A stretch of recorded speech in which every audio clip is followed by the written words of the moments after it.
And draft conclusion. ठीक है, इसको समझने के लिए हम एक्टिविटी करेंगे, लेकिन एक्टिविटी करने से पहले हम एक छोटी सी पोएम मैंने लिखी है बोर्ड पे, इसकी हम रीडिंग करेंगे। रीडिंग करने के लिए मैं अंकित भैया को बुलाऊंगी। अंकित भैया एक्टिविटी करके रीडिंग करेंगे। ठीक है अंकित भैया? Bits of paper lying on the floor, lying on the floor. Make the room untidy, pick them up, throw them in the dustbin, throw them in the dustbin. Good. इस भैया ने जो activity करी उससे आप समझ गए होंगे कि ये पोएम का क्या मेन उद्देश्य है। इसके लिए अब हम एक एक्टिविटी करेंगे।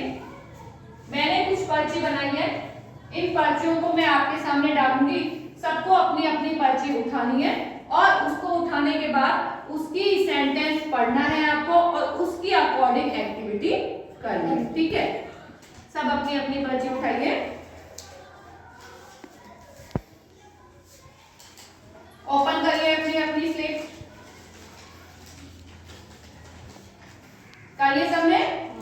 हाँ, खुशबू बेटा आप खड़े होइए। आपके पेपर में क्या लिखा हुआ है बोलिए? Bits of paper, bits of paper, bits of paper, bits of paper. Very good, bits of paper, bits of paper. Ankit भैया पढ़ेंगे अब क्या लिखा हुआ है? Lying on the floor, lying on the floor, lying on the floor, lying on the floor. Lying on the floor, lying on the floor। सरिता बेटा आप पढ़िए। Make the room untidy, make the room untidy. Make the room untidy, make the room untidy। Sit down।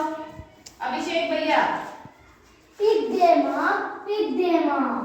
Very good, pick them up, pick them up। Sit down। खड़े होइए बेटा। Throw them in the dustbin, throw them in the dustbin. Very good. Rohit भैया ने क्या करा? उनको उठाया। Throw them in the dustbin, throw them in the dustbin. ये पोयम छोटी सी आपने समझ में आ गया होगा आपको इस बारे में कि ये किसके बारे में कह रहा है। ये क्लीनिनेस के बारे में पोयम है। तो इससे संबंधित मैं आपसे छोटे छोटे क्वेश्चन पूछूंगी, अब आप उनका आंसर देंगे। What is on the floor? खड़े होइए बेटा। Bits of paper, bits of paper. Good. Floor पे क्या फैले हुए हैं? Paper. बिट्स ऑफ पेपर, यानी पेपर के टुकड़े फैले हुए हैं। खड़े हुए बेटा। Where to put piece of paper? कहाँ रखने चाहिए हमें? Throw them in the dustbin, throw them in the dustbin. Good. Sit down. What makes room untidy? कमरे को कौन गंदा बना रहा है? Bits of paper, bits of paper. Good. जो पेपर फैले हुए हैं वो कमरे को गंदा बना रहे हैं। Sit down. How to make room untidy? हम कमरे को कैसे साफ रख सकते हैं? Pick them up, pick them up. और फिर उन्हें कहाँ पर फेंकना चाहिए पिक करके? Dustbin में. Very good. Sit down. तो इस पोयम का मेन उद्देश्य है क्लीनिनेस। क्या है इस पोयम का मेन उद्देश्य?